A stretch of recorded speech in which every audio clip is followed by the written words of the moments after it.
vão aqui passar. Ela ainda quer ficar aqui na sala Okay. de visita esperando o ministro. Okay, okay. Take your time. We express our gratitude for being here today to celebrate with us our Independence Day. Hoş geldiniz. It's an honor and privilege to have such distinctive guests. Honorable Minister of Energy and Natural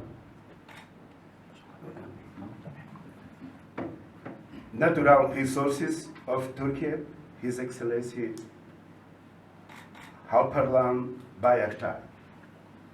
Honorable representatives from Turkey Foreign Affairs Ministry. Honorable Deans, Ambassador Majok, Ambassador Haden. Honorable ambassadors and diplomats. Dear friend, Ambassador Halp, former Turkish ambassador to Angola, who made a wonderful job to strengthen our relations. Ladies and gentlemen, before delivering my speech, I would like to pay special and respectful tribute to Mustafa Kemal Atatürk, the founder of the great nation who passed away on a day like today. I also congratulate the people of Turkey that celebrate few weeks ago the Republic centenary. During this period, Turkey has passed through very deep transformations and has gained a key place and prestige in the international political arena. Excellencies, one more year, another journey, new challenges in order to strengthen our bilateral relation, which has been progressing positively according to the new dynamics. The Angolan and Turkish people have a lot in common in terms of historical resistance and resilience. Our economies present several complementarities that should translate into business opportunities. This year, in June, Team Turkish Exporters Assembly promoted an Angolan-Turkey business forum in Luanda, and the results exceed all expectations. The conference room was completely crowded. The B2B sessions had an interesting interaction between Angolan and the Turkish businessmen looking for partnership ties. Our cooperation covers today a variety of sectors such as trade, industry, energy, agriculture and fisheries, construction, education, health, media, defense, and mining. So far, the main project in Angola in a partnership with the Turkish holding Toshari.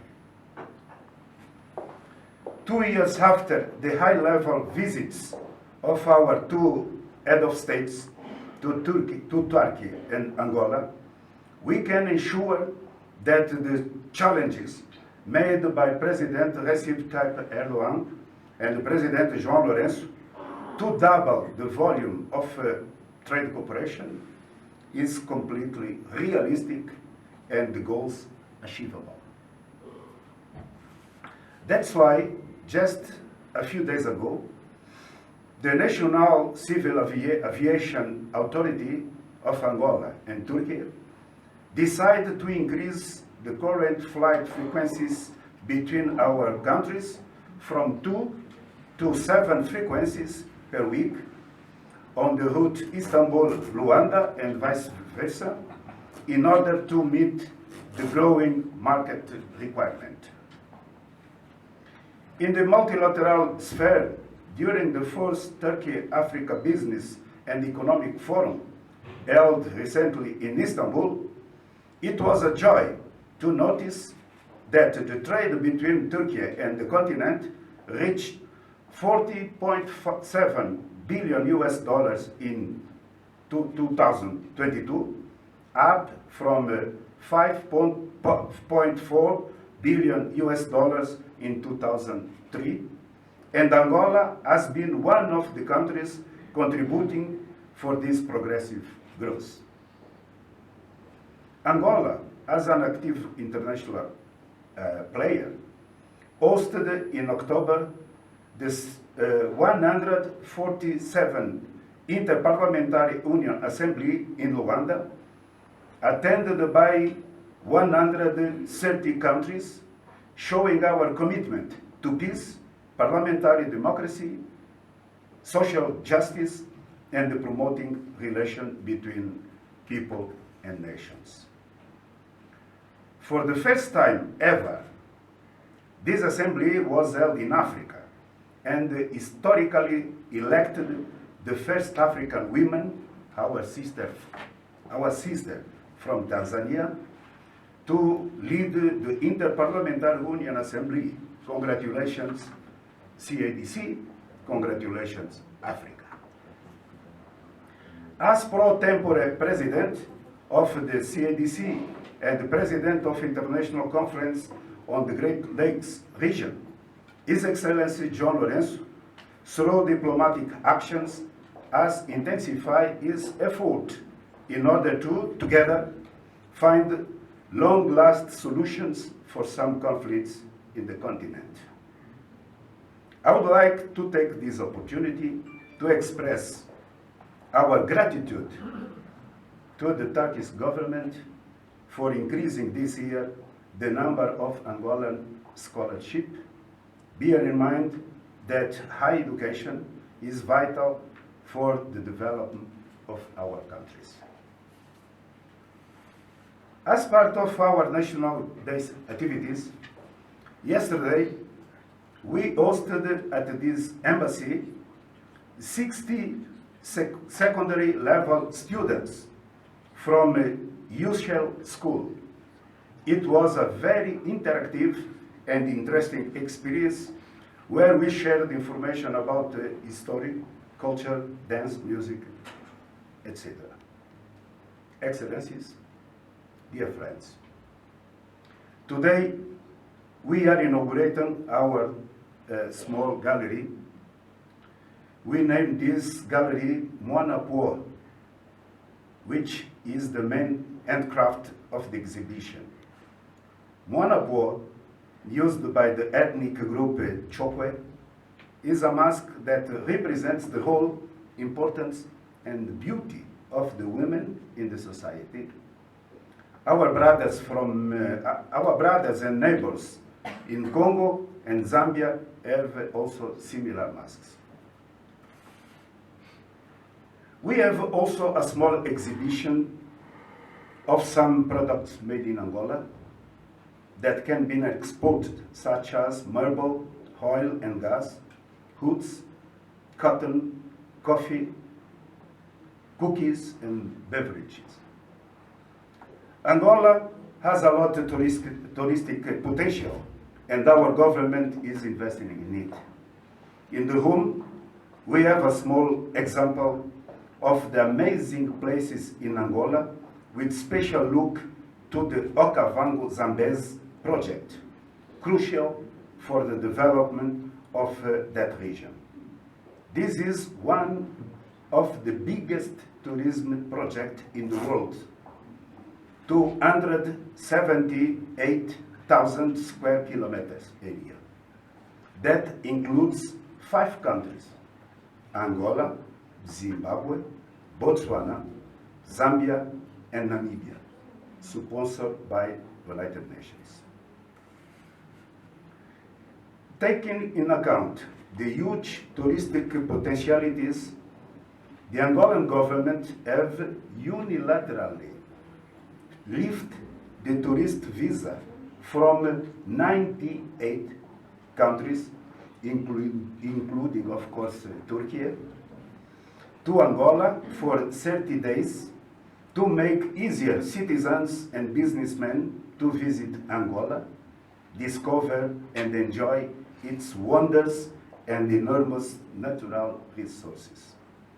Last but not least, I'm pleased to share with you that we are inaugurating today the new international airport in our capital, Luanda, named Dr. Antonio Agostinho Neto, in honor of the founder of our beloved nation, Angola. Obrigado. Thank you. Now it is also with a great honor that I invite His Excellency Minister of Energy and the Natural Resources of Turkey to address his speech. Please. Ambassadors, dear representatives of missions, ladies and gentlemen. First of all, I congratulate the people of Angola on their National Day, the 48th anniversary of their independence, on behalf of His Excellency President Recep Tayyip Erdogan and Turkish nation. Thank you, Mr. Ambassador and Madam Patricio, for your kind invitation today. And I'm very happy to join you on this meaningful day for Angola, one of our most important partners in Africa. We have been developing bilateral relations with Angola across the board, across the economy, and over the next few months and years, we will continue to strengthen our cooperation with Angola to serve the mutual interests of our citizens and to promote stability and prosperity for our countries. At the same time, we follow closely Angola's contributions to peace and stability in its region and appreciate its principled stance on the Palestine-Israel issue as President of International Conference on the Great Lakes region. President Lorenzo, whom African Union recognized as the champion for peace and reconciliation in Africa back in 2022, recently called on humanity to do everything necessary to prevent a humanitarian disaster in Gaza, a very meaningful message. Let me also take a moment to thank Angolan people for their solidarity with Turkey in the wake of this year's devastating earthquakes. Dear guests, although the physical distance between Turkey and Angola is quite significant, the friendly and sincere approach of our governments bring us closer. And we consider Angola a great nation, a stabilizing force in its region, and a country taking bold steps towards the sustainable development future. And I'm very pleased to express that our relations grew even stronger since our diplomatic missions opened in 2010 and 2011. And we aim to further intensify our contacts and maintain the current momentum in our relations through mutual visits. As you know well, we signed protocols in many fields, including renewable energy and energy efficiency in my area, and hydrocarbons and mining during presidential visit back in 2021. Such visits bolster the activities of Turkish companies, as Mr. Ambassador mentioned, in Angola, helping our exports to more than double and our imports from Angola to increase 1.6-fold. As the co-chairman of the Turkey-Angola Joint Economic Commission, we have taken steps to strengthen our cooperation in trade, tourism, defense, security, energy, and education, and we will continue to do so. For this purpose, Mr. Ambassador, I hope that the Commission's, Joint Economic Commission's third meeting will take place as soon as possible and enable us to improve our relations in many different sectors even further. Dear friends, dear participants, as Turkey, we intend to work together with our partners in Africa for many years to come, and we also would like to develop and share the investment and mutual growth-based strategy followed by Turkey with our counterparts. Angola stands out in its region with its abundant natural resources and substantial mineral and petroleum reserves, and Turkey has always been an important potential partner in the field of energy and mining by having a large market, domestic demand, experience in upstream and downstream operations. And we are quite confident that the synergy rooted in the vast potential of our countries will have a far-reaching impact. And every step we have taken with Angola, no matter how big or small, has been important and a milestone for our shared goals. I would like to say a few words about the energy transition, that global phenomenon taking place in the earth, in the global community. As Mr. Ambassador rightly mentioned about how these two countries, two nations are complementing each other. Angola is playing a crucial role in global oil markets. Today you're producing 1.2 to roughly 1.5 million barrels of oil every single day, which is quite, again, important to have a balanced oil market. But at the same time, as an oil importer, you are just a producer and we are an important importer. But at the same time, for the successful energy transition towards cleaner, greener energy future, we need to cooperate in the field of critical minerals, in the mining area, which you have abundant resources. And Turkey has a very long-term energy plan for energy transition, which we believe we need more renewable, we need more energy efficiency, but at the same time to supply new critical minerals in this transition period is quite important. And I think this is one of the most important areas, Mr. Ambassador, that we can cooperate to have a better energy future for our nations and for the global community. And I would like to conclude my speech, but I would like to commemorate, as you said rightly, Mustafa Kemal Atatürk, our nation's founder, on the 85th anniversary of his passing. We remember him with gratitude, respect, and appreciation. Once again, I would like to express my best wishes for the well-being and prosperity of the Angolan people, express my gratitude to all those who contributed to this organization for your hospitality, and greet you all with deepest respect. Thank you. Ambassador, yes. I would like to announce a happy coincidence.